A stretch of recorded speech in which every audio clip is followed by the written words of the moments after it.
ভারতের প্রতিরক্ষা মন্ত্রী রাজনাথ সিং লখনৌতে সামরিক নেতৃত্বের বড় পর্যায়ের বৈঠকে যে কথা বলেছেন, বাংলাদেশ প্রসঙ্গে যে বিষয়টি উনি নিয়ে এসেছেন, তা বাংলাদেশিদের জন্য বা বাংলাদেশের জন্য কতটা ভয়ের, আতঙ্কের বা উদ্বেগের, এই প্রশ্নটি কিন্তু এখন বিভিন্ন মহলে আলোচিত হচ্ছে।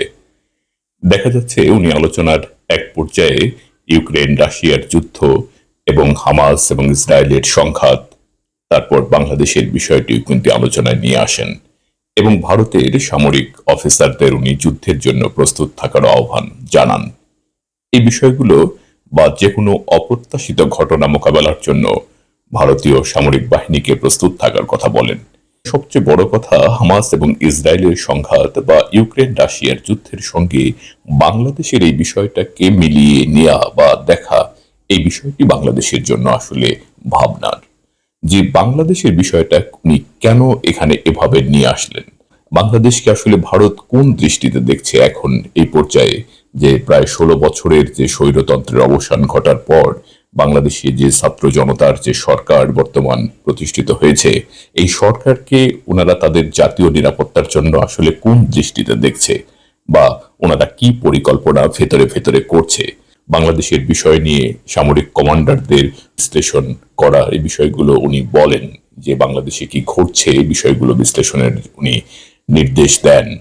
এমন প্রেক্ষাপটে আসলে বাংলাদেশ এখানে কি করবে বা ভারত কি ভাবছে, বাংলাদেশের সঙ্গে ভারতের যুদ্ধ, এই বিষয়গুলো আসলে কতটা যৌক্তিক বা বাংলাদেশ এই বিষয়গুলো মোকাবেলার ক্ষেত্রে কতটা সক্ষম হবে, এই বিষয়গুলো কিন্তু ভাবার বিষয়।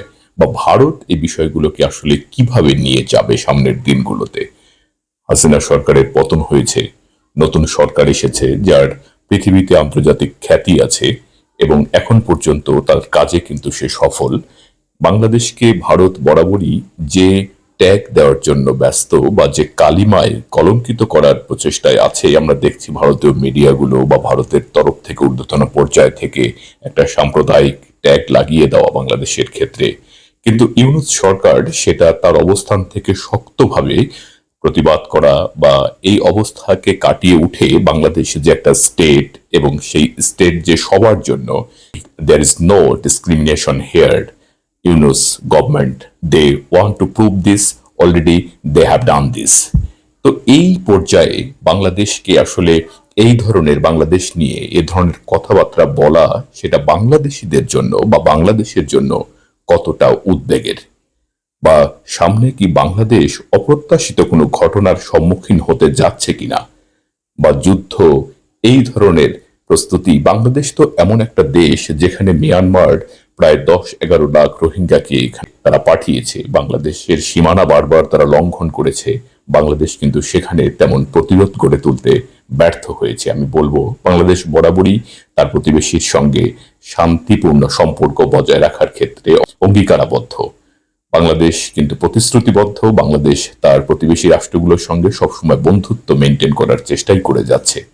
এমন অবস্থায় রাজনাথ সিং যদি বাংলাদেশের বিষয়টা নিয়ে এসে তার সেনাবাহিনীকে এমন নির্দেশনা দেন যুদ্ধের জন্য প্রস্তুত থাকা, তাহলে বাংলাদেশ আসলে বিষয়গুলোকে কিভাবে নিবে, বা বাংলাদেশের ভাবনার বিষয়গুলো কি নতুন করে ভেবে দেখার বিষয় কিনা, বা বাংলাদেশ এ ধরনের পরিস্থিতি মোকাবেলার জন্য সক্ষম কিনা, এই ব্যাপারগুলো কিন্তু এখন বাংলাদেশের উপর পর্যায়ে যারা আছেন তারা কিন্তু বিষয়টা নিয়ে ভাবছেন। পরবর্তীতে বাংলাদেশ আসলে কোন পরিস্থিতি ফেস করতে যাচ্ছে এবং বাংলাদেশ সক্ষম কিনা সেই পরিস্থিতি ফেস করার জন্য।